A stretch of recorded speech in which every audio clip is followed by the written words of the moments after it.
Welcome to Meena vlogs. இன்றைக்கி நம்ம மீனா விலாக்ஸில் டேஸ்டான சுவையான ஈஸியான பொருட்களை வச்சு எப்படி ஒரு ஸ்வீட் போண்டா பண்ணுறதுன்னு பார்க்கலாமா? அதுக்கு நம்ம மைதா மாவு எடுத்துக்கிறோம். அதை கொஞ்சம் சளிச்சு சேர்த்துக்கலாம். இதில் 2 ஸ்பூன் ரவை சேர்த்துக்கிறேன். இதில் 2 ஸ்பூன் அரிசி மாவை ரோஸ்ட் பண்ணி சேர்த்துக்கலாம். இது எல்லாத்தையும் நல்லா ஒன்றா கலந்துட்டு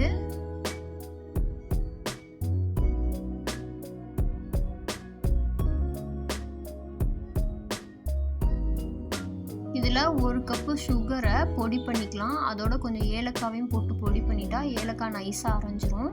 இதை நம்ம இதில் டைரெக்டாக சேர்த்துக்கிறோம். இதில் ஒரு பிஞ்சு சால்ட் மட்டும் சேர்த்துக்கிறோம். அப்போ இனிப்பு இன்னும் கொஞ்சம் எக்ஸஸாக கிடைக்கும். அதுக்காக தான் இதில் நம்ம கொஞ்சம் கொஞ்சமாக தண்ணி சேர்த்து இது நல்லா கரைச்சிக்க போகிறோம்.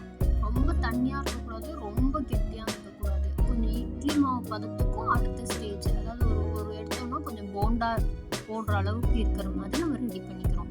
இதில் கொஞ்சம் கீயும் போட்டு நல்லா மிக்ஸ் பண்ணிவிட்டு இது ஒரு 5 மினிட்ஸ் ரெஸ்ட்டு கொடுக்கலாம். ஏன்னா அப்போ தான் இதில் இருக்கக்கூடிய எக்ஸஸ் ஆஃப் வாட்டரை இந்த ரவை அப்சர்வ் பண்ணி ரவையும் கொஞ்சம் சாஃப்டாக இருக்கும். அதுக்காக இப்போ ஒரு கடாயில் கொஞ்சம் எண்ணெய் ஊற்றி அது நல்லா காஞ்சதும் அதை மீடியம் ஃப்ளேமில் மாற்றிக்கிறோம். இப்போ இதிலேருந்து கொஞ்சம் கொஞ்சமாக மாவுங்களை எடுத்து போண்டா ஷேப்பில் எண்ணெயில் போட்டு பொரித்து எடுத்தோம்னா டேஸ்டான சுவையான மைதா ஸ்வீட் போண்டா ரெடி ஆயிடுச்சு. இது கண்டிப்பாக நீங்களும் வீட்டில் ட்ரை பண்ணி பாருங்கள். உங்களுக்கும் இது ரொம்ப பிடிக்கும்.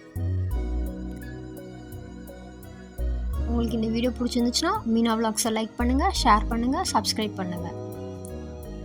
இதே மாதிரி ஈஸியான ரெசிபிஸோட அடுத்தடுத்த வீடியோஸில் உங்களை நான் மீட் பண்ணுறேன். தித்திக்கும் தமிழ் போல் தித்திப்பாய் இருப்போம். டாடா பாய்.